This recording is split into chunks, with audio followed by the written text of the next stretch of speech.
Hey, what's going on, guys? Dom the Movie Nerd here, and have you heard the good word? Game of Thrones is back! Well, not really, but the first official spin-off, House of the Dragon, is set to premiere next year on HBO, and that got me thinking about how Game of Thrones, the #1 most-watched show for a decade, just seemingly disappeared from the culture after that god-awful finale. And I wanted to find out why, which is why I'm proud to present the newest hit show from the Talkin TV network, Talkin Thrones, the new weekly show where myself and friend of the channel, Professor Pat Huber, get together to break down each and every single episode of this hit show. We've got focus character segments, we break down the lore, we go over some old reviews, all to get to the question of where did this show go wrong? It's a really fun time. You guys are not going to want to miss this. So head over to the Talkin TV channel on YouTube and Spotify to check it out. We go live every Sunday at 8 p.m. Eastern Standard Time. Audio goes up the following Saturday. It's going to be a really great time as we once again battle it out for the throne. All right, people, we're slowly spiraling out of control. See what I did there? As we review our second, I should say, big movie that we've seen in theaters this year, After Nobody. Man, I wish we had nicer things to say. I'm just going to let that sit where it is. We're reviewing Spiral from the Book of Saw, the latest movie from Saw director Darren Lynn Bousman, starring Chris Rock and Samuel L. Jackson. Oh, man, Chris, were you expecting this to be your next big theater-going event? I most certainly was not. I think this movie is going to stick with me for quite some time, and I'll leave it there. And not at all for the reason that you guys will think. All of that and more. Stay tuned.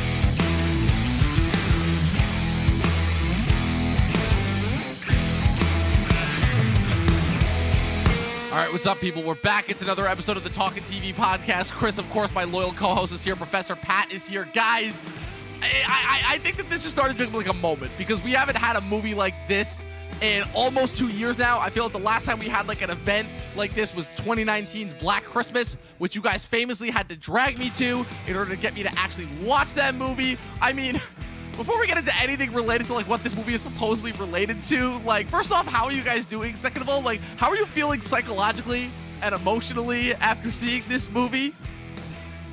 Yeah, I mean, I think I'm shocked that Black Christmas was a better film than this one. I'm just going to come right out and say that.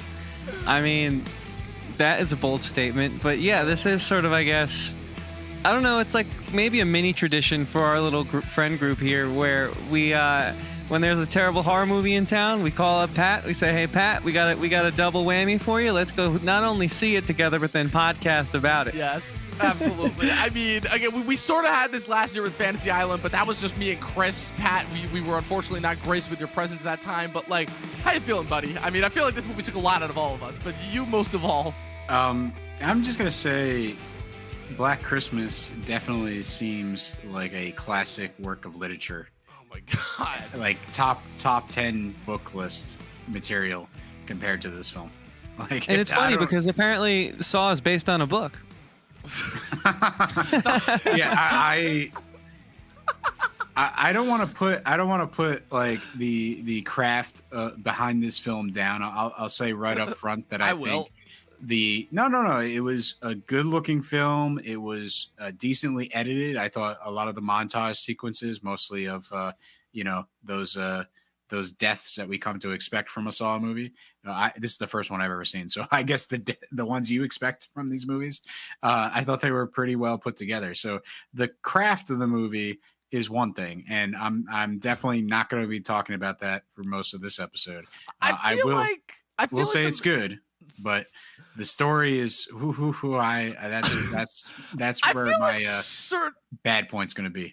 I feel like certain moments of this movie were like just like certain of the police officers were just gonna like erupt and transform into like other like police officer caricature stereotypes that I've seen from previous installments. Like when Chris Rock was yelling at the captain, I was expecting her to transform into like the captain from Beverly Hills Cop that's always yelling at Eddie Murphy that like Ahmed was doing the impression of in Beverly Hills Cop. That's what I was expecting after watching certain of the scenes in this movie. And I'll just let that kind of sit where it is, people. So I guess without further ado, let's try and sort of sum up this movie as if our thoughts haven't already been made clear enough. I mean, it's really weird kind of that the next installment from the Saw franchise, a franchise that is one of many, many horror franchises that has already had way too many sequels, would come from the brain of Chris Rock, of all people. But hey, I guess he really wanted to do a Saw movie. And I mean, the majority of the movie is a pretty typical police procedural. As far as everything goes, you know, it's like, oh, we got to investigate this serial killing, you know, starts off with a killing, then Chris Rock and his partner have to go in and investigate it, you know, and then they're like, oh, man, this could be the Jigsaw killer back from the dead, except there's a bunch of spirals just drawn everywhere. And I feel like that's like just all that I can give away about this movie plot-wise without actually giving too much away, but I mean, look, I guess to put this in comparison, I saw another movie, Wrath of Man, earlier this week, and while that movie I think started off a little rough, at the very least it got good by the end. This movie started off questionable at best, and by the end I was just like, I was doing that thing where I normally shouldn't do, but where I'm just giving commentary throughout the movie, and I'm like, oh fuck, the minute I start to give commentary, the movie's lost me, just among many other things. I mean, Chris, just for starters, how annoyed were you by me talking like near the end, or was it like a saving grace from the actual quality of the movie? For once, I wasn't annoyed. So we'll leave it at that. But let me just say this: I think it's time to jump into our spoiler-free review, boys, Yes. and really start chipping away at this this gift. I don't know what to Sorry if call I it. didn't do good enough with the transition there, but this is spoiler-free. Yeah, no, you just gotta say the words like you mean them. You know, like I'm sure they were written in the book that is based on this movie, God. apparently. So I don't know. I mean, spoiler-free review. Man, I don't want to take Pat's two-word review. So before I go any further, Pat, you kind of had a really, I'd say, profound way of describing this one. I don't think it's that profound. It's you know, for me, overall, I basically sum it down to 2 words, and that's it sucked.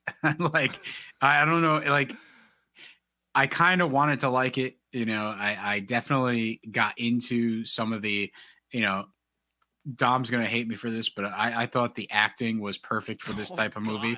Okay. It's because it's you know, it's a campy horror movie where, like, if you see it in a theater with a crowd, like the movie Us, you're basically going to be talking through it. You're going to be laughing. You're going to have this experience with the crowd.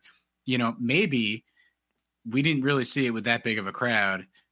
You know, it's like we're still socially distancing. There's not that many people in the theater.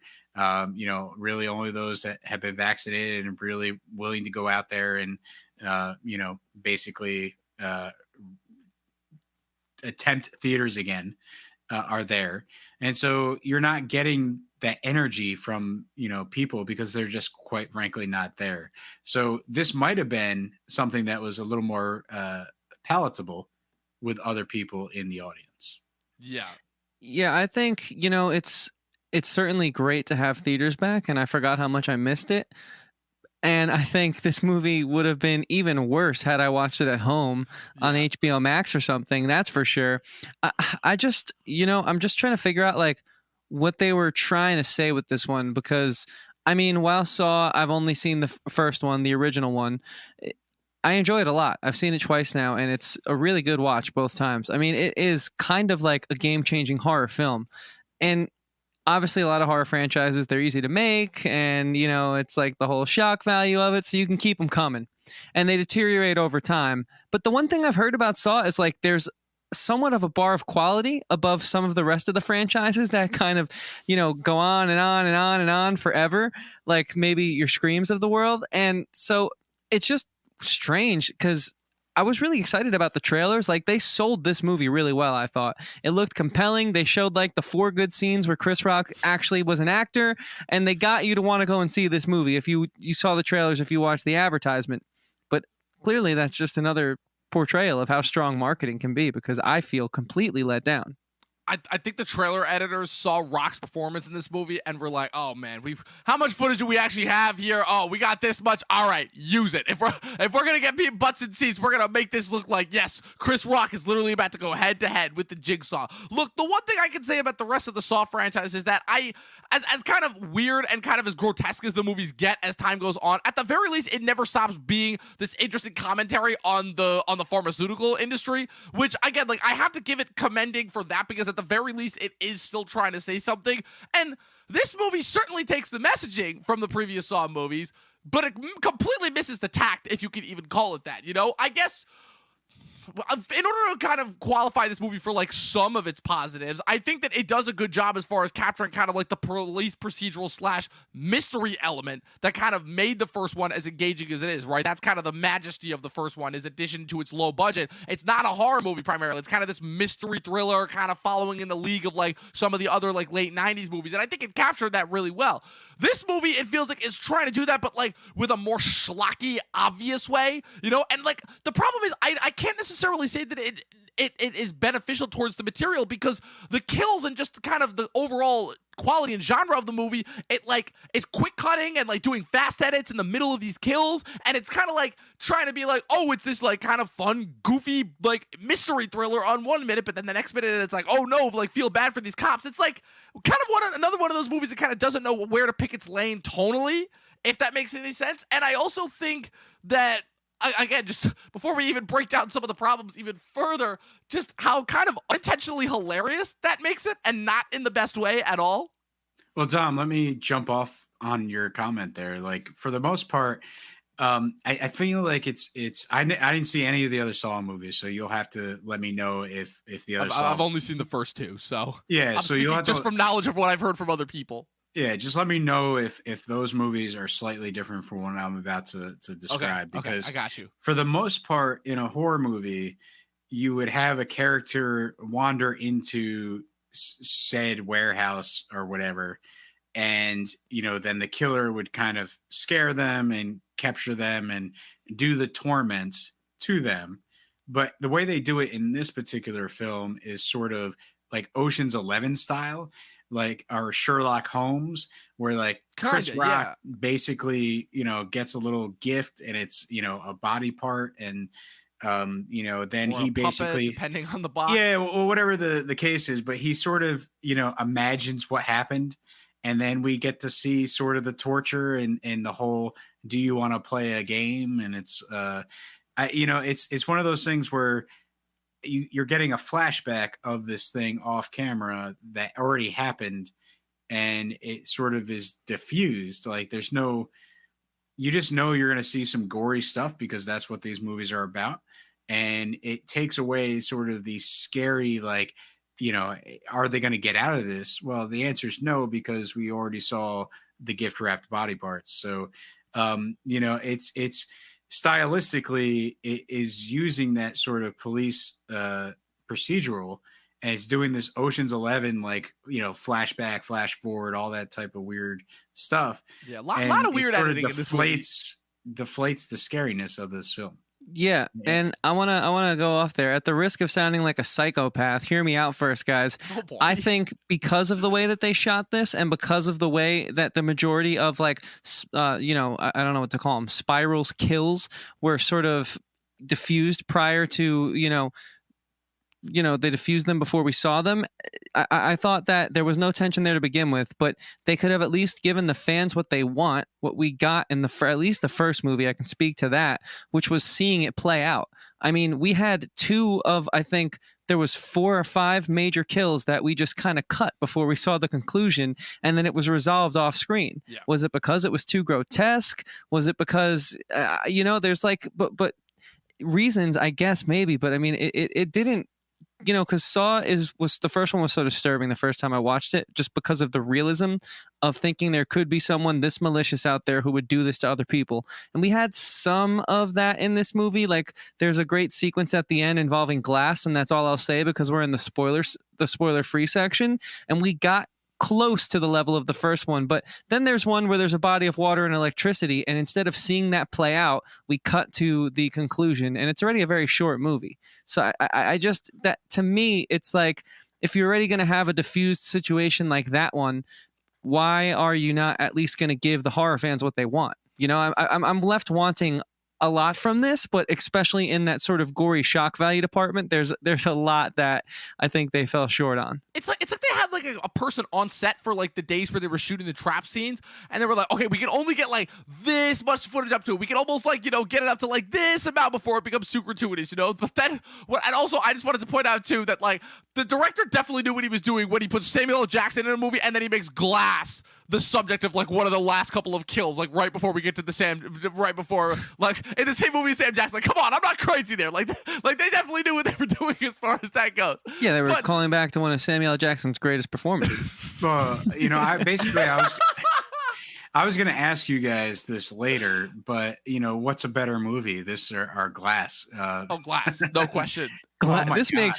This makes Glass look like an Academy Award nominee, dude. And the funniest thing is that I'll definitely give this more props for entertainment. Like, it's definitely more engaging and gets me like through the scenes quicker and like has me more engaged than Glass. But like Glass at the very least is attempting to do something. I have no idea what this is attempting to do. And that kind of brings me back to my last point that I want to do before we dive heavily into spoilers, which is that like, look, as dumb as the traps are, as far as that goes, like we know they've kind of become the centerpiece of this movie. Like they're just the fodder, right, in order to get us to like the final mastermind, right, the final boss. Obviously, the Chris Rock is ultimately going to have to overcome, right? That's part of the gimmick of these movies, right? It's a series of traps, and then there's always the twist at the end. And I guess it just would have been better if the twist at the end didn't like make like the most like megalomaniacal like James Bond-esque mustache twirling like Austin Powers villain. Like literally, some of the traps were like, this is too ridiculous. Even Jigsaw would have looked at this and been like, this is excessive. Like fucking like Glass. Like again, I can't spoil anything because again, that's the one thing I will give credit to like new filmmakers, that they at the very least know how to make like violence and death and like still be creative with the way that they do it. Like, I don't know what that says about people in Hollywood, but like I can only go based off of what I see. Yeah, I know exactly what you mean. I mean, you have to make up for how flat the villain of this film is. I mean, he really was acting school 101. Like, dude, that guy needs to take some classes. The third member of the Armie Hammer trio from Social Network. He was just god awful, man, and it was atrocious. But anyways, guys, I think it's safe to say that was our spoiler-free section. Let us know what you thought. If you have any thoughts, if you think we left something out, if you agree, if you disagree, you guys know where to do that. Write down in the comments below. Of course, be sure to subscribe. Give this video a like, hit that bell so you turn on the notifications and you never miss when we post other great content like our next piece on Saw. So, Dom, what are we talking about next, man? How does this relate to the rest of the Saw franchise? And like, that's the name of the topic, but it's also honestly a legitimate question that I have. Like, it kind of works as far as a double entendre with like double meaning. I don't know if I even got my word phrasing right, but like, I legitimately have no idea what this has to do with like the rest of the Saw franchise. Like, I get it. The Saw franchise is like kind of rebooted itself a lot of weird ways, and it kind of works as far as the whole anthological aspect where it's a different set of characters for each movie. So that kind of makes it easy if like Jigsaw is the only thing tying together. But also, obviously, well-known people, people who are well-versed in the franchise, I should say, know that Jigsaw, the actual character of John Kramer, dies in 3. I think he comes back as like a ghost, or like he's being kept alive by like some of his disciples or whatever. But like, also, seriously, I'm no joke. Like the way that this movie plays out, it's like Jigsaw is literally only the inspiration, and like that's it. Like if it had been a situation like physically, there's like kind of no way that this ties to Saw, and like you would think that would be a strength going towards this movie, but again, I don't know how, but like somehow the movie manages to make it like to its fault. Like, I don't know, am I crazy here? As far as like, I'm legitimately confused as to how this connects to the rest of the Saw franchise. I'm just going to bring back some classic like 80s horror movies, like let's see, Friday the 13th Part 5, the final chapter, or the new chapter. The final chapter, that's right. I think is it the final chapter? I believe 5 is the final chapter. Yeah, I forget the names, but basically... No. 4 is the final chapter. 5 is a new beginning. I just remembered. Yeah, exactly. That's it. I've never... 4, I remember, because 4 is the only Friday the 13th movie I've actually watched. It's been a while since I've dipped into the Friday the 13th marathons when Friday the 13th comes around. How do people do that without their brains melting out their ears? It's just the same thing over and over again. I don't get it.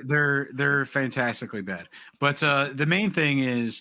The new chapter is Jason's kind of like going around, he's doing his killing, and then it turns out that it's just a copycat. It's someone that has some angry issues going on, and he decided to use Jason's mask as a way of murdering people. And it was quite possibly one of the worst movies in the franchise. I think, this is probably Saw's worst movie in the franchise. Like, we have to face it. It has nothing to do with the previous killer. It's kind of doing its own thing. I almost feel like get rid of the Saw moments. Right. You don't even need this as a Saw movie. No, just it could have been any serial killer that you're tracking down. I've seen plenty of movies with Al Pacino has done one of these like recently. Like I think Bruce Willis was in a movie recently that is sort of like very similar to this. It's very formulaic. It's it's well done. I personally think it was well done for I watch these. Give me those 5 out of 10 star crappy action films about a police detective searching for the serial killer. I watch those. This is perfectly that.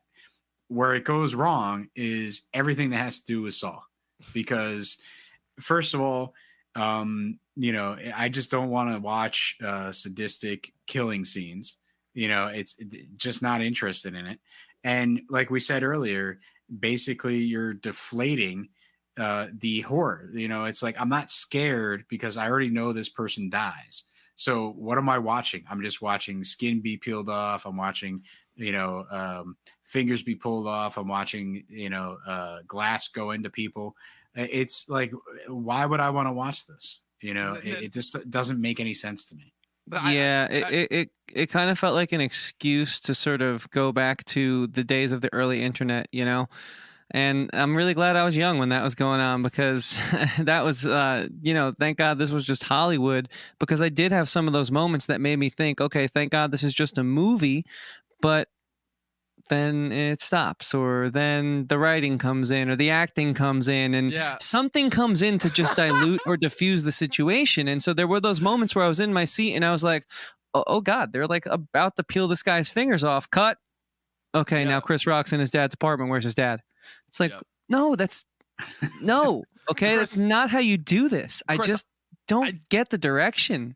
Chris, I just realized what my confusion is with this movie. And you know why? Because it's the same confusion that we had when we saw Joker, famously, our 5th ever episode for this podcast, because this movie kind of did the exact same thing that Joker did, where it's just somebody else trying to get their indie idea made, and they attached it to a big franchise, a big IP, recognizable IP, that really has nothing to do with that IP, because at the end of the day, Joker had nothing to do with the Batman or DC IP, and this has nothing to do with the Saw IP. It's literally just using the IP in order to get its kind of like shitty, schlocky, like indie movie that never would have been made across. And in some senses, I give those guys credit because they're kind of geniuses as far as working the system. The problem is that it's us, the people, who have to suffer by watching their shitty product under the guise of another installment. Dom, you're totally right, Dom. I'm gonna. I just came to this revelation, and I'm like, I gotta chime in off what Dom said, because I think he's totally right. How did I just realize that? I don't know. I think Dom's totally right. Let me chime in. I'm gonna hear. I'll hear you out, Christian, and then I'll get my point back. Just because I want to further bolster that argument and then give you a giant mountain to climb. Joker for 2 years. For 2 years now. 2 years I've been trying to figure out this fucking movie, and now this movie of all movies is finally the one that makes me realize. I'm like, oh, that's the problem here. So I mean, I do think I was kind of thinking to myself, I was like, this is the town talking. It's like, hey, Chris Rock, I know someone. I am finally at the point where I'm gonna make what I want to make, and so I'm gonna do it. And I probably know the director. I probably know this guy. We can probably get this done. I got Samuel L. Jackson on speed dial. It seems like that was the impetus behind this, sort of like, I'm just going to make a movie because I want to make a movie. And I respect that. I think it's certainly, so like, it's tough because I don't want to be too mean on this one, because I do think it was made for the right reasons. Like, I do feel there's a genuine nature behind it. I just think the execution is terrible. And the last thing I'll say before we turn it over to Pat, it's like, I think, the only reason I'll disagree with you, Dom, is Joker at least felt like a movie. You know what? You're right. You're right. I'll give you that. I never felt like this movie started. Seriously, I never felt like this movie started. The tone was never established for me. That's never happened on any other film we've covered on this podcast. Even in Fantasy Island, the tone was established. True. Whatever that was. Whatever the hell that tone was. Yeah. No, so, that's a Pat, good I'm point, sorry. honestly. I just wanted to get that out before we got. I just wanted to address the Joker thing. I think the movie was pretty good, the Joker. And my biggest issue with it is that I understood the ending, but I don't think they actually did anything to earn that ending. And so therefore that I agree with you on. So therefore the movie is sort of fatally flawed because it didn't move me to the place it needed to fully accept the actual final moment of that film. And so therefore I felt like I invested, whatever it was, 2 hours of time into a pretty well done movie, and it just fell flat. It didn't quite do it for me. And that's where I feel the problem with the Joker is. Otherwise, it was actually pretty decent. I thought it was an enjoyable movie to go see. With this movie, I agree with Christian. Like it really never felt like it was a story being told that I cared about. I really thought about the issues of the story throughout the whole entire thing. One, Sam Jackson is Chris Rock's father, and they're going to have. Well, no, that's not what I'm having trouble with. I was about to say, I had to listen to that for a second. I'm like, what? Hear me out before you jump to conclusions. Hear me out. So the two of them, right? Sam Jackson's the ex-police chief. He, resigned or whatever the case may be. Kind of never explained what happened. Yeah, it's never explained. Chris Rock basically is still on the force.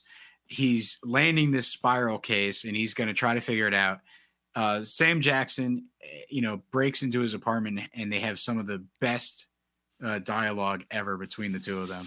The two of them are really riffed well against each other.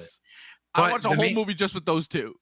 The main thing is Sam Jackson eventually invites him over to dinner at his apartment to go over the case. And the movie kind of continues and goes on. And at one point, Chris Rock just shows up at his father's apartment, and there's this delivery guy. And he's like, well, what's happening? It's like, oh, here's your food. And, oh, is my dad home?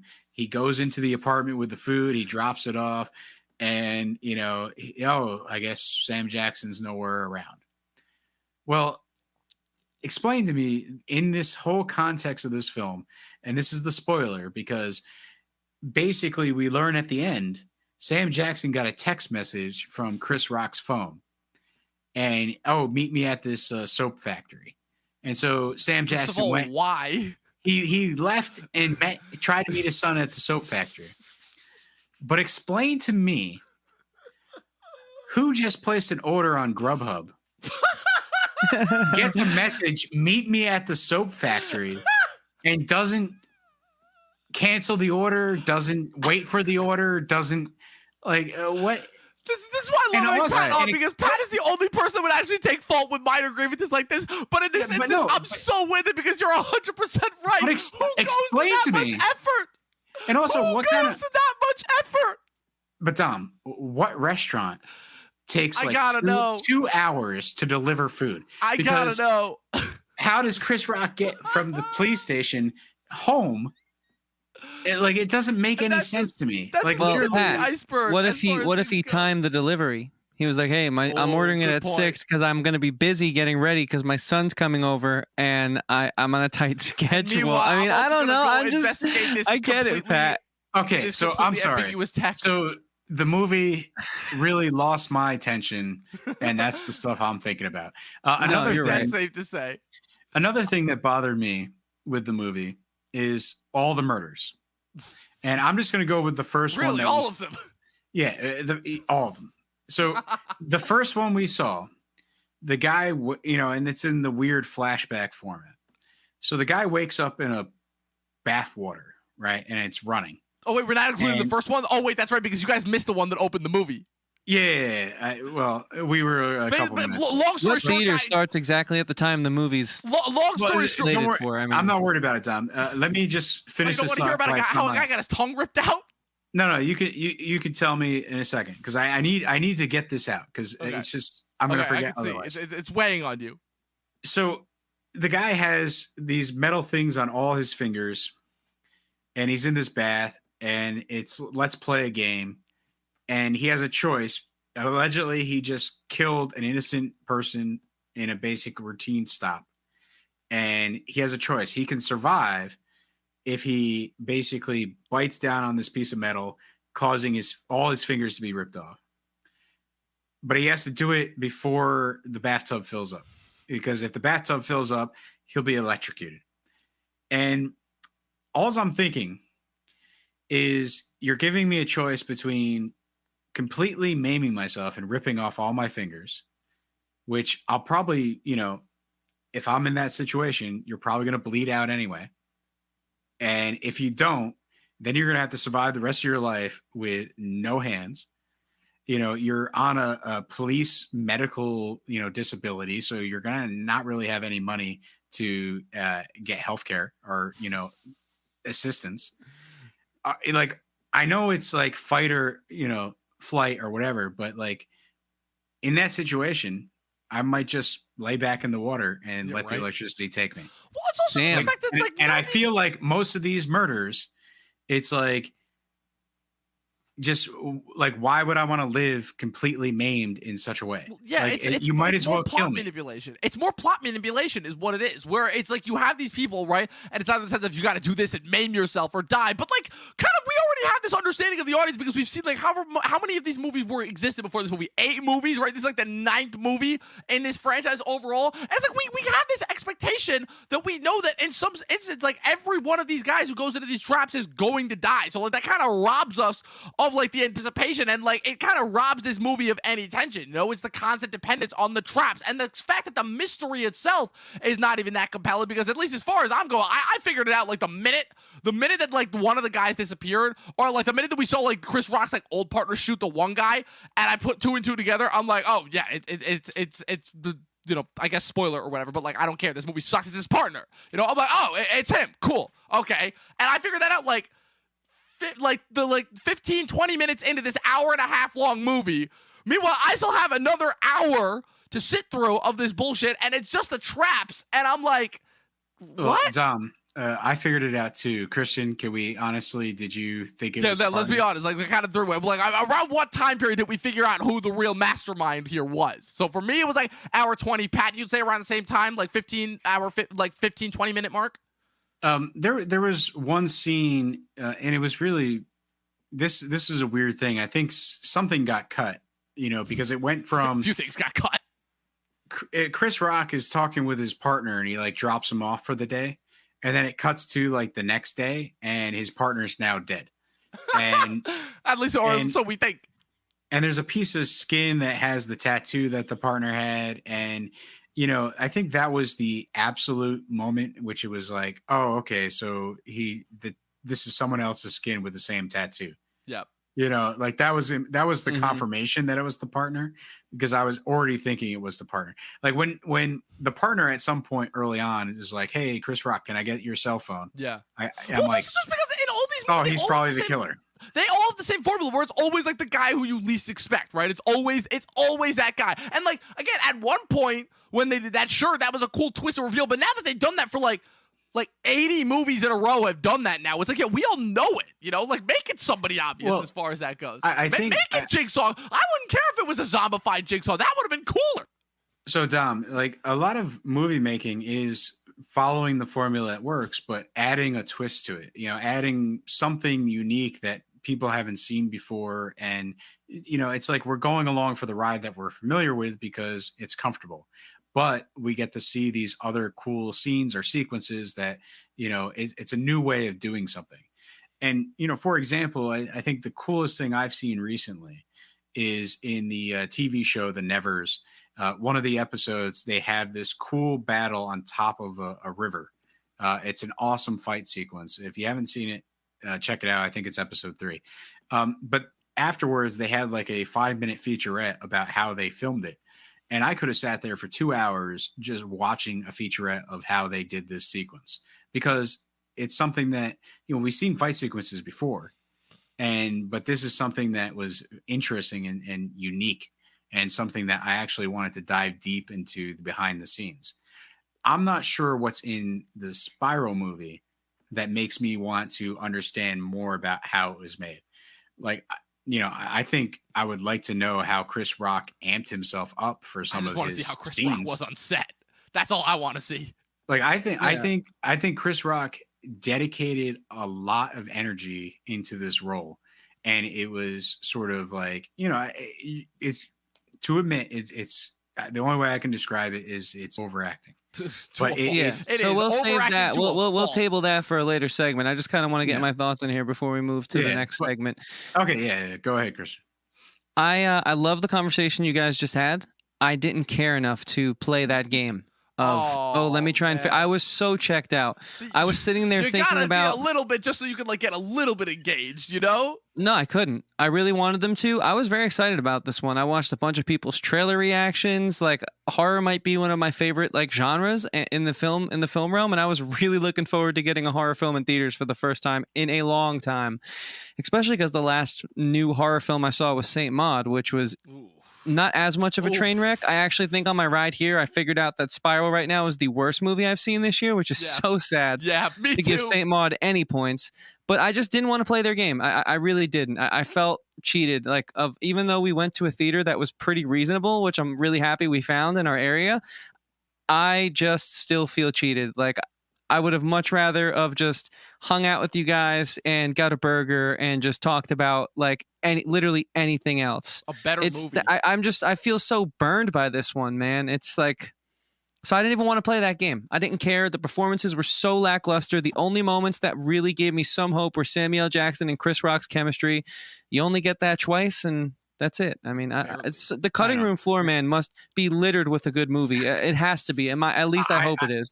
I feel like I disagree with both of you. I feel like, again, it doesn't seem like you guys go on like Amazon or Netflix and watch the 4.0s or 5.0s out of 10 police detective movies.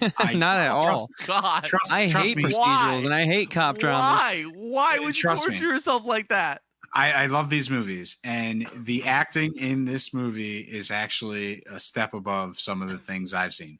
So when you go out of your way to watch bad movies, of course it's going to. But like when it's the once in a little while, you got to take these movies for what they can get. So we'll talk about the acting like in the next segment overall. But people, just let us know your thoughts. Like if you thought this connected to like the previous Saw movies at all, be sure to leave them in the comment section below. Be sure to click the subscribe button and the like button on this video and follow us on our socials at Talkin TV Podcast, Facebook and Instagram. So Chris, I mean, you share a name obviously with the centerpiece of this movie, Chris Rock, obviously. And look, I'll admit Chris Rock is top 3 stand-up comedians for me of all time. His segment, his hour-long stand-up special from 2004, which is Never Scared, if I believe, is probably to me my favorite stand-up special of all time. That shit had me laughing hard for through several years of high school. And look, I mean, Rock has definitely had an interesting film career, to say the least, obviously from his humble beginnings as what's it called? I already forgot his character's name from New Jack City. But he's incredible in that movie. He's a staple of my childhood as the voice of the zebra in the Madagascar movies, Marty.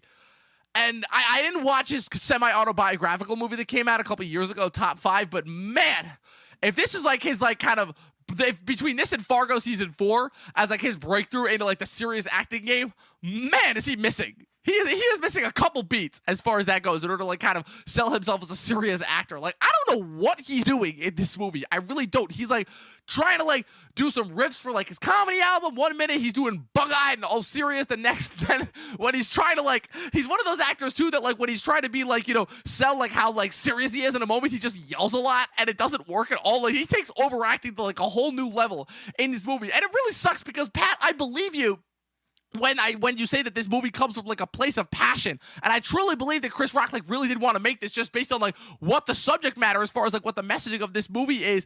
But man, the chops that he has for being on stage with comedy just are not the same that he brings to to his movie roles. Guys, kind of talk to me about this, how it works. Well, you gotta set the stage. The question is, everyone out there, can Chris Rock act? That's what Don was getting to. I think it's very situational when it comes to Chris Rock's acting at this point, based off of what I've seen and what I've heard. I think there is a talented human being in there, obviously in the form of a stand-up comedian. I think his personality is great too, but I also think his personality is so large that it's really difficult to not see him for the person. And I had an issue with that in this movie. Personally, I had a hard time because did he have a name? He probably did. But every time they referenced him, I just heard Detective someone was calling Banks. Chris Rock. Yeah, Detective. Okay. So like, it's like that's a forgettable name. And I get it. It's like, he's supposed to make the name something, but I don't think he did. And I think it's his acting ability paired with his persona, and was very difficult to believe he was this detective because of that. And same with, I think Samuel L. Jackson was so great in this movie, but he wasn't our lead. And so I feel like actors, it's a very give and take performative art style. And he was kind of riffing with Chris Rock. And it both just felt like I was watching, because, Samuel L. Jackson's doing a lot of commercials lately where he actually plays himself. And I felt like it was just another sort of like, Travolta on the phone as Santa Claus to Samuel L. Jackson. He's in the kitchen because they're socially distancing on a commercial, and Sam's just playing himself. And it really didn't feel like they were playing characters. It just felt like you put Chris Rock and Samuel L. Jackson in the Saw universe, and they were their damnedest to get out because it's a terrible place to be. I mean, that's literally how I interpreted it. They were trying to play their own version of Get Out from within the movie. They were trying to escape the movie they were in. Yeah, so even when the moments were great because it was those two together and their chemistry was awesome, it was for the wrong reasons, at least to me. Yeah. Pat, what do you think about that, man? Well, I kind of like your comment about Sam Jackson playing himself in commercials. Like at the very end of this movie could have been the SWAT team comes in and sees Sam Jackson in a very compromising position.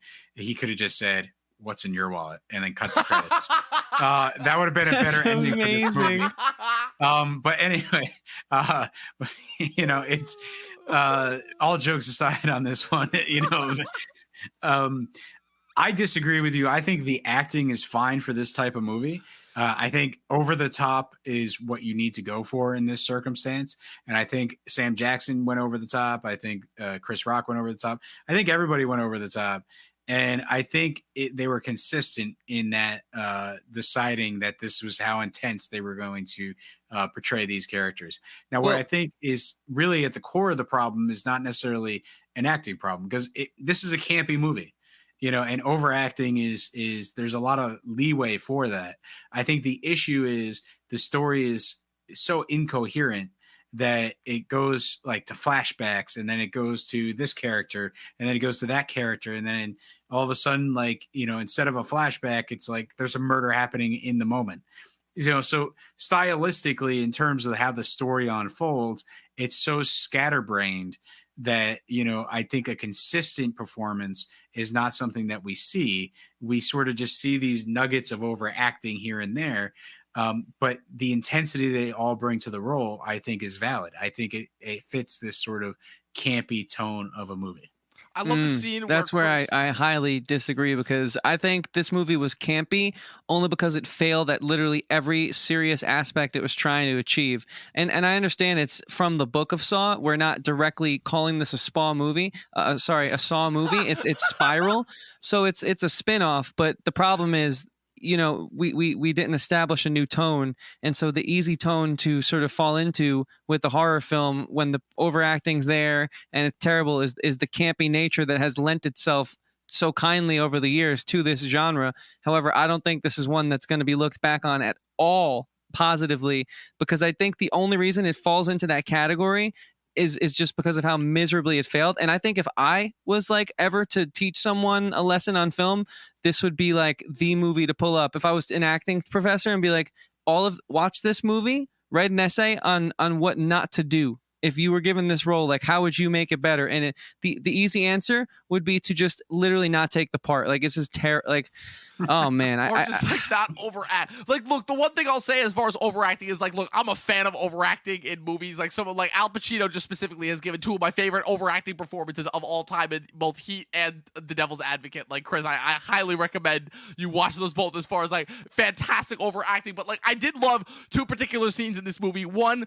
the opening scene where Chris Rock Rock is just having the yelling contest back and forth with like the female police sergeant, and they're just yelling back and forth with like the most generic like shitty like cop dialogue. It's like you're going too solo. It's like, yeah, well that's because I can't trust anyone. And I'm like, wow, like it's almost like I felt like there were a couple scenes where like Chris Rock was just reading the script with like cue cards behind him, and then there was another scene where like when the same female police sergeant gets captured and is like put on the table with like the hot wax pouring onto her face, and Chris Rock is yelling the one off with like that other like one police sergeant who's like the only other police sergeant who's like not a shithead, and they're yelling back and forth about like, oh, she's in a trap, oh, how do you know, like, oh, we haven't seen her, she went down to the basement, you know. And it's like, I'm like, guys, take a minute to breathe first off as far as that goes. And I just have to say, like, again, I love overacting in movies. Like, if anything, we haven't gotten enough overacting in movies recently, you know? So the kind of the part of the kind of the thing that got me through this movie was the fact that like every person that came on is like, okay, at the very least, you know, this person is given 110%. They know exactly the type of stereotype they're playing, and they're embodying it to the nth degree.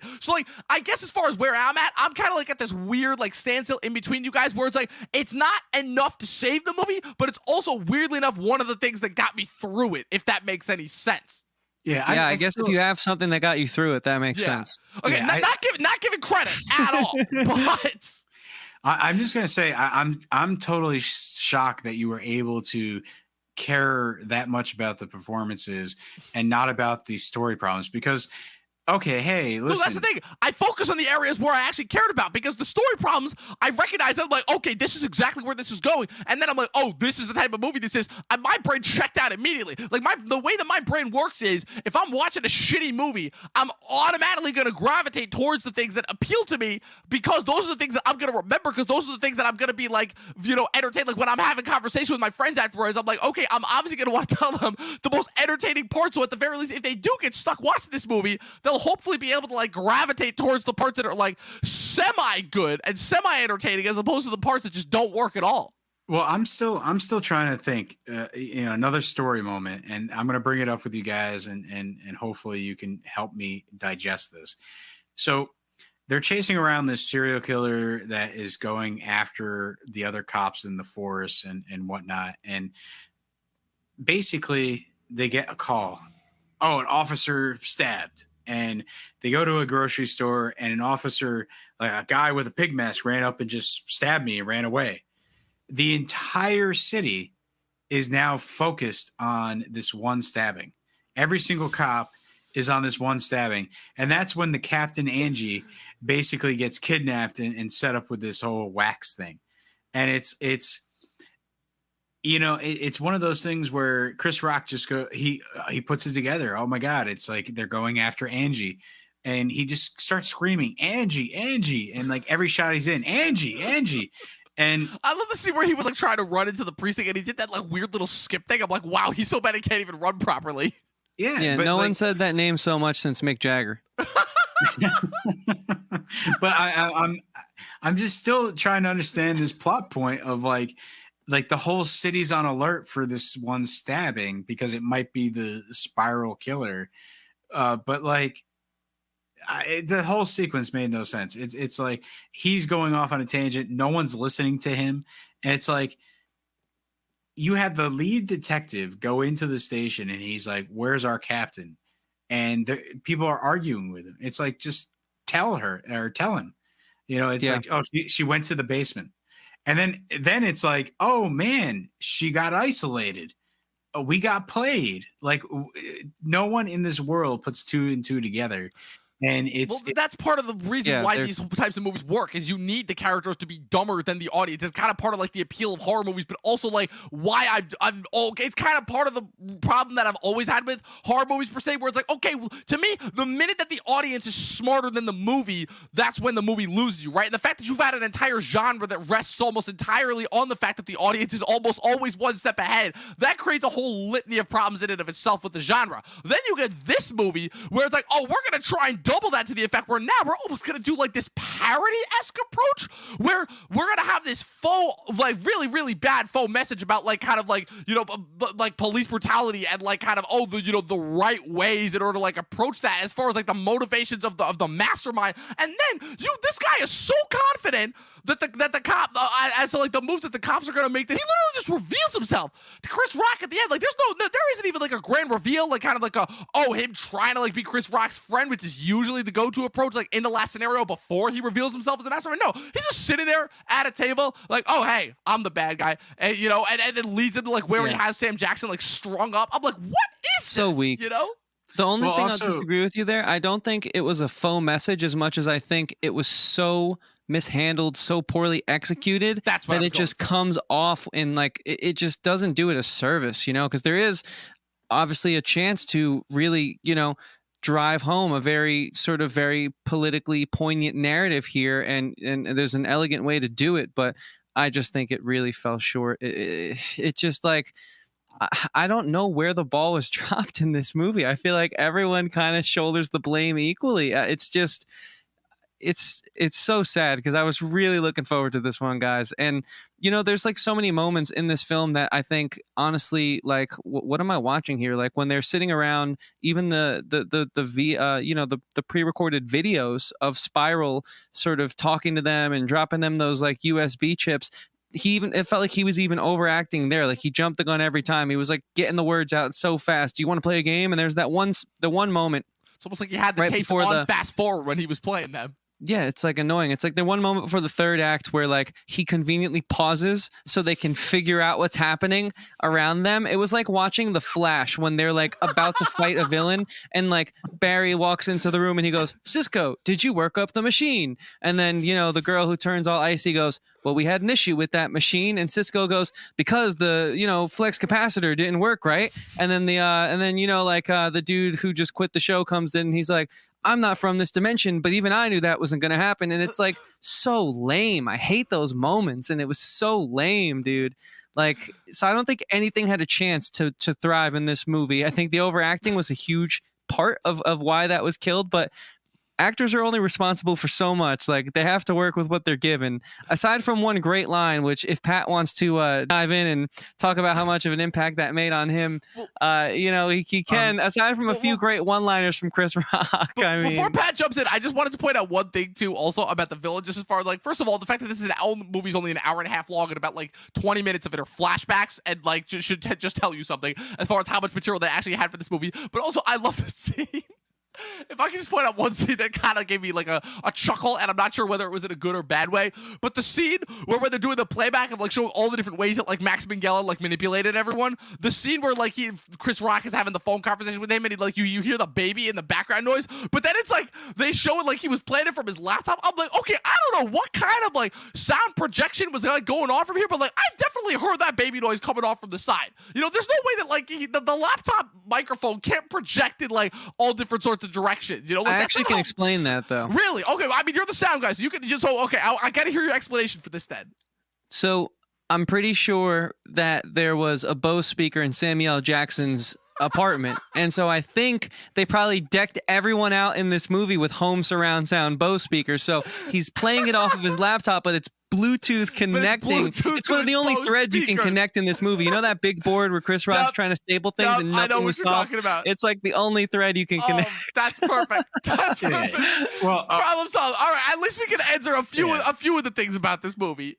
The speakers in the laptop could have been the spatial kind that basically make it sound like that was probably part of the fun too. Bose has been doing a lot of that lately with like podcasts and stuff. The character is a really good audio mixer. Let's just say that. But he finds the time to audio mix and also kill. He's a good video editor. I mean, some of his little video clips he dropped on the cops were the most. When he makes it out of this, he's got like job prospects as far as keeping it covered up.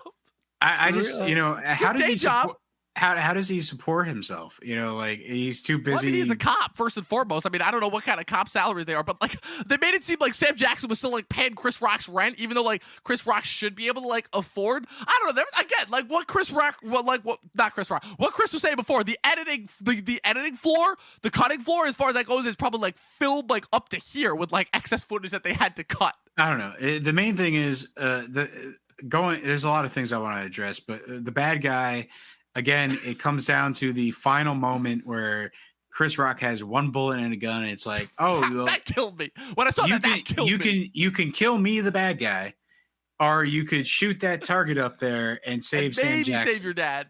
But like, I'm sorry, logically, let's say I'm in that situation, and the bad guy's in front of me.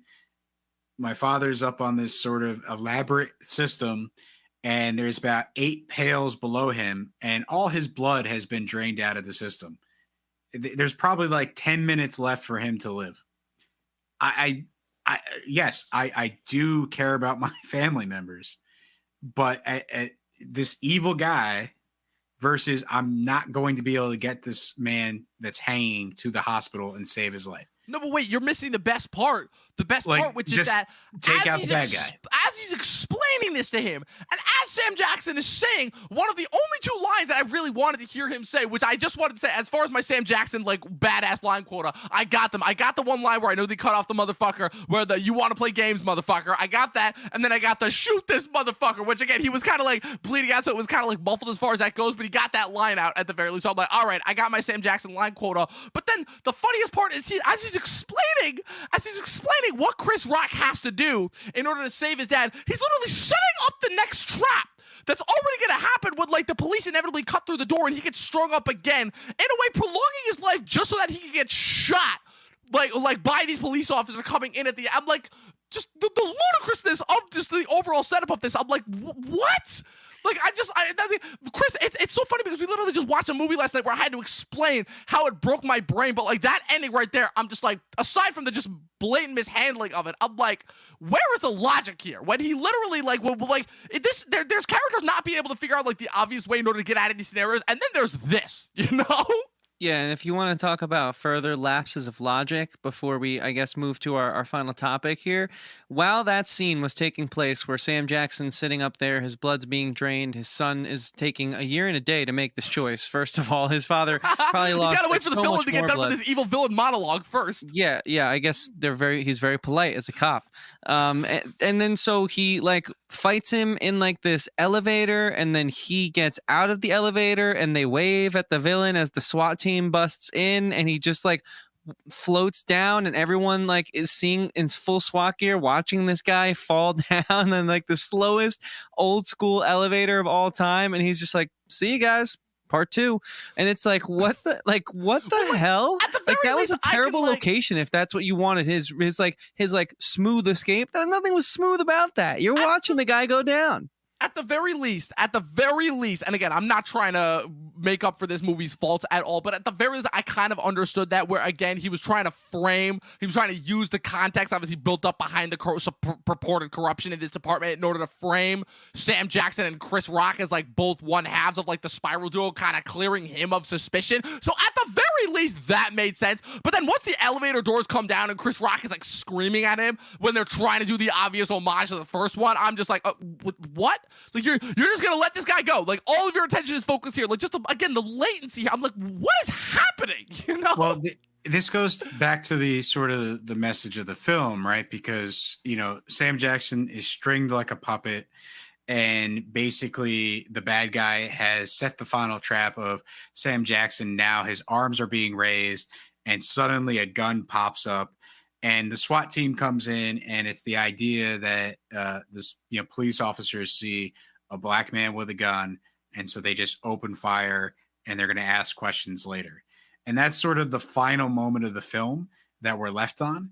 But in the context of Saw, a SWAT team going into this situation that sees a man strapped to this weird puppeteer thing, like, is that their first reaction, is just they see a gun-like object, or they see a man that's being tortured to death? Like, to me, it's it undercuts the message that Yeah. they're trying to have in this film. And I understand the message. I can see the whole idea of police brutality and someone that's doing vigilante justice and using the whole Saw backstory to sort of punish these corrupt cops. And how maybe if someone is a vigilante, this will sort of change the system, and maybe that's a corrupt thought from the bad guy. Like there is this message in subtext in this film, but I don't think it really is clear what they're trying to communicate. Whereas Black Christmas, unfortunately, I have to say, it's very Bring clear. it in full circle. It's very clear on the message they're trying to say, which is they took a very specific, misogynistic horror movie in the past. It's just basically young women, prancing around in their underwear type of movie. And they flipped Black Christmas when they remade it to be sort of a little bit of a empowerment movie where the women sort of, take control and they take down the male bad guys, and they, I guess the one woman survives. We're bringing back Jason Statham and Jet Li, the one. Yeah, but like the main thing is that message actually came across and made sense. I remember saying like, it's a kind of trashy horror movie, but it actually had a good message and it was clear. Whereas this, Spiral is just a trashy movie and the message is muddled. And I could see the message, I can understand the message, I could see what they were going for. I just don't think it was, as clear as it could have been, or at least as it didn't pay off as expected. Yep, I couldn't agree more with that. So with that being said, guys, what did you think about our conversation about the overacting, Chris Rock's performance, the message sort of being muddled by the many flaws of this film? Let us know your thoughts in the comments below. Be sure to subscribe to our channel, hit the like button on this video, turn on that bell for notifications, and of course, find us on all social medias at the Talkin TV Podcast. So, our last topic. Let's get into it, guys. Yes. I want to know, how does this impact future horror reboots? And I'll even add a second point to that. Do you think that the performance of this movie, since they clearly left it open-ended, do you think it's going to impact, if we see the follow-up to this? Because I don't see it being received well. I'm already hoping this movie flops at like whatever sort of like is the equivalent of the box office today, as far as, both in theaters and then obviously once it obviously hits streaming. I could maybe see this like being like a weird like kind of streaming like cult hit when it hits streaming, but like I don't see this being a tremendous success. I mean, again, they did a really, really good job with the marketing, and like horror movies are like the last kind of vestiges of like old school cinema that can survive outside of like superhero and other spectacle filled movies.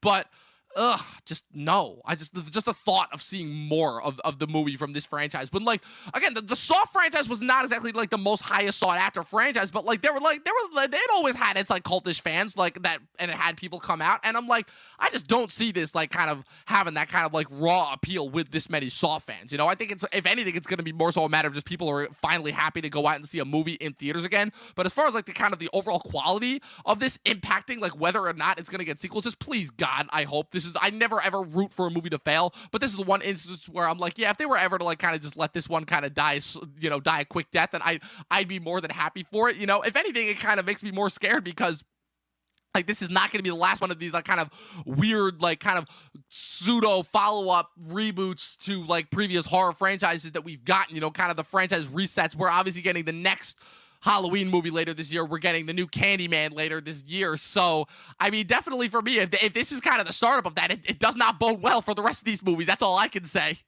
Yeah, I think it's one of those situations where, you said that you used the word raw when describing the first movie. And I think that obviously it's a very raw film. And I think that's why it's the first Saw is not appealing to mass audiences. It's one of those films that we only have because of the desensitization of our society based on just over the years how we've slowly and surely keep upping the ante of how grotesque and disturbing we make these horror films. And so I think even with that being said, Saw for the time was very groundbreaking. And so because of that, I think it was always going to have sort of like a culty fan base, but it was still a well done movie, and it still captured something that an audience was looking for. Clearly, we've had 8 other Saw installments made.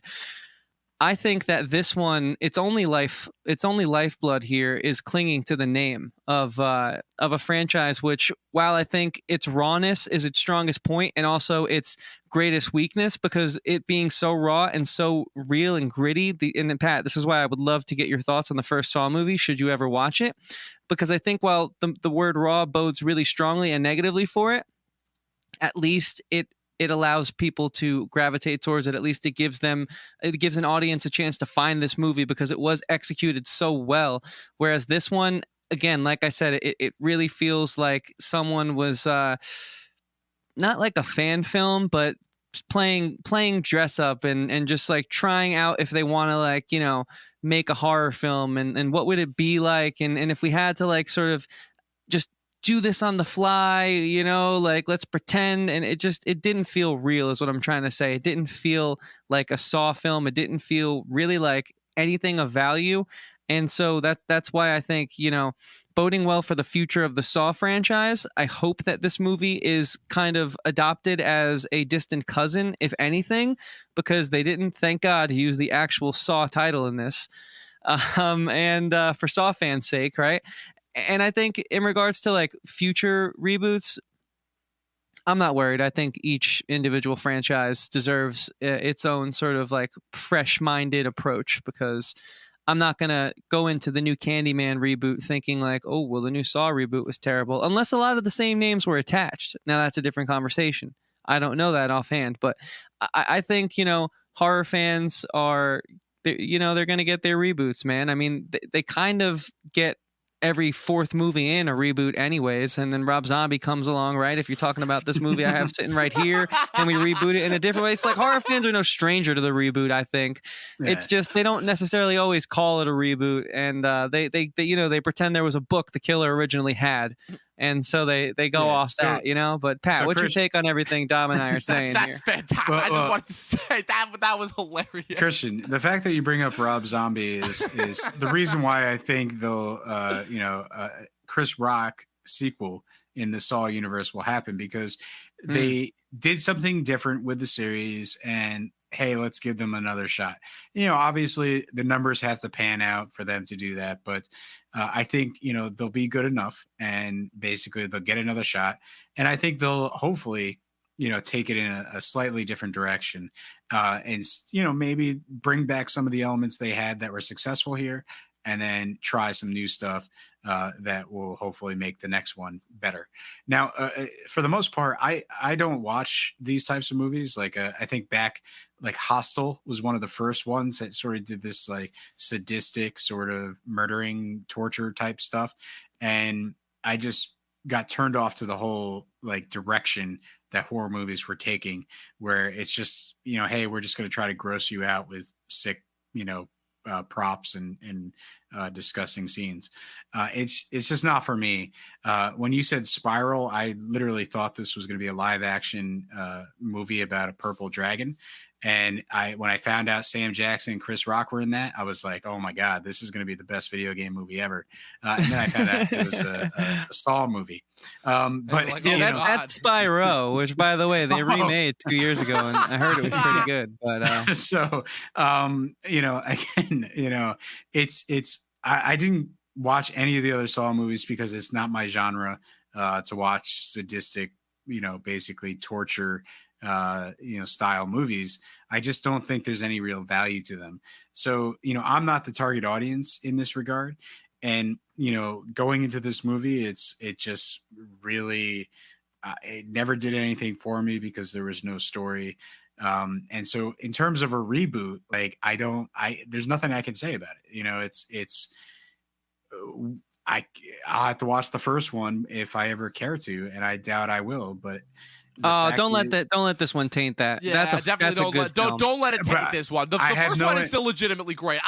Even I came around on it. But I have no interest in watching people saw their limbs off. You know, it's like there's just no interest. You're letting this one get in the way of that. The first one's so much. I'm telling you, it's not even just that. It's the fact of kind of what the franchise came to, because the franchise ended up doing what every horror franchise does. Is it obviously gets away from what made the first one great and just becomes about like the shtick, which in this case is the traps. But the first movie is actually a legitimately like engaging mystery as far as how it's engaged. Like, it's really impressive what James Wan and Leigh Whannell pulled off with a relatively like small micro budget of what that first movie went for. Yeah, and no, the first one is a masterclass of like what to do right in these, how to make something so disgustingly and offensively grotesque still have an artistic value, an artistic side to it. So I wouldn't let this one's lack of anything that gives it a leg to stand on be an indicator of it, because I do think you actually might enjoy it a little bit. Because it is interesting also to see them work within those budgetary restraints. But it seems like we're kind of done with the whole reboot topic. So, I mean, what do you guys think? Do you guys think that this, deserves a second shot? How do you think this is going to bode for, like Dom said, Candyman and some of the other horror reboots we have coming down the pipeline this year? Let us know your thoughts in the comments below. Of course, be sure to subscribe, leave a comment, give this video a thumbs up, hit that bell for notifications, and subscribe to us, which I already said, because I want to say thank you for subscribing. That's what I was trying to get out, but it's late and I'm getting tired. Thank you guys for watching our content. We really appreciate it. So star ratings, fellas, before let's get this over with. I'll go first. This movie sucked. I don't want to talk about it any more than I already have. Pat summed it up perfectly before. I love Chris Rock, but man, was he the wrong choice just for everything involved with this movie. This movie had every chance to me to actually be engaging and compelling, and it went for the schlock, shticky route. And the problem is, it couldn't even make its mystery compelling enough in order to get me through all the way to the end. It had to rely on some really bad tropes and cliches. I hate this movie so much. It's my least favorite movie of the year. The fact that I've seen this many bad movies already this far into 2021 is not a good sign. This movie earns the lowest rating I've given a movie so far. This officially wins the Capone Award from last year as to what the fuck happened here. 1.5 out of 5 stars from me for Spiral from the Book of Saw. Also, where's the fucking book? Well, I know you were trying to make that joke before, Chris, but like seriously, there's no book here. Like, what does it even mean? Maybe it was an ebook. I don't know. Either way, we missed out on that one. Hold on. I think the killer probably studied the case files on the original Saw, and that's the only reading material I can think of that exists. It's the only one that makes sense. So I think it must be sort of like, I guess you mentioned disciples in some of the other movies. So he's the new disciple. He's taking from that book. Maybe it's a religious connection of some weird kind. Maybe. I have no idea. Yeah, I don't care to find out. Everything else going on in this movie. This movie is the worst movie I've seen this year. I thought Saint Maud was already the biggest heartbreak, being such a terrible film from A24, but apparently, never say never is what I learned from this movie, and I never thought I would give this low of a score. This is crazy, but I'm gonna say this movie is a 0.5. It was that terrible. I hated my time with this movie. So with that being said, Pat, it was fun hanging out with you guys, of course, but I hated my time with this every one of these movies are always so much fun. But Pat, man, where are you leaving us here? What DEF CON level, I suppose? we're not going there. Come on. Come on. Because you don't want nuclear warfare on your hands. I get it. If ever there was a time to bring back the DEF CON rating. Legitimately, if you want to watch, Sam Jackson and Chris Rock do something interesting, sure, watch this movie, give it a try. I guess. But if you want to watch a movie that's 0 out of 5 stars, watch this movie. Wow. You couldn't even give it 1 star. No. You couldn't even give it the 1 star. It's insane. Oh, man. I just can't recommend it. It's not one of those, like, it's not my genre, first of all, and it never will be. And I just, the story is so convoluted, and the message is just slightly off point for sure. Only slightly. Yeah, it's like I understand what they're going for, and Right. it's sort of a modern, thing to message to get out there.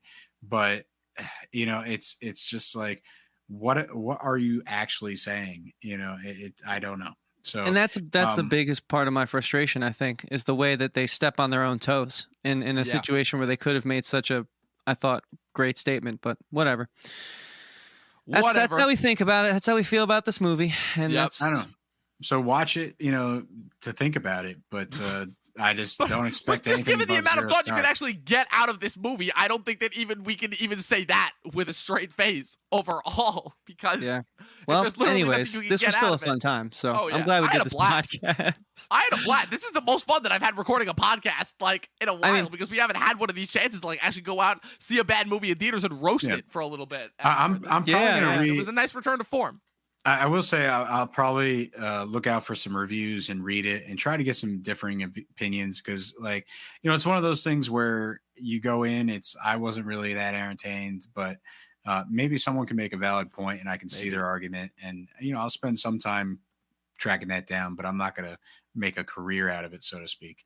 Mhm. It's like read a couple articles and just see what other people are gleaming from this. But This is one of those movies where it's like, man, I cannot wait. And this doesn't happen that often, specifically with the movies that I gravitate towards. But this is one of those movies that I think, Chris, you can relate to this, where it's like, oh man, I can't wait to talk to my coworkers about how bad this movie was. yeah, and the last thing I'll say is, Totally. is to answer the question that you brought up of how this will impact other things like Candyman and stuff like that. It's like I don't think this is like a drop in the bucket. Like people will watch it.